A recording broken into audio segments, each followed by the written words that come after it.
Vishrambag police ठाण्याकडील missing एक व्यक्ती नामे रोहित मुकेश म्हैसाळे हा दिनांक 26 तारखेला मिसिंग झालेला होता। सदरबाबत पोलीस ठाण्याकडे तपास चालू होता। त्या कालपासून आमची टीम दोन बालकांकडे तपास करत होती। त्या दोन बालकांनी सदर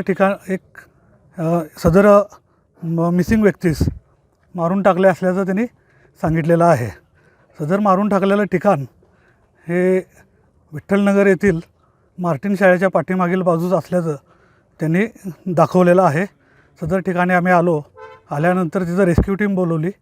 त्यानंतर मारून टाकलेली विहीर जी आहे त्या विहिरीतून एक बॅरेल बाहेर काढण्यात आला आणि बॅरेलमधून मृतदेह बाहेर काढण्यात आला। तर त्या मृतदेहाची ओळख त्याचे मामा रोहित म्हैसाळेचे मामा यांनी तो मृतदेह ओळखलेला आहे। त्याबाबत विश्रामबाग पोलीस ठाण्यामध्ये खुनाचा गुन्हा दाखल करण्याची प्रक्रिया चालू असून अधिक तपास करीत आहोत।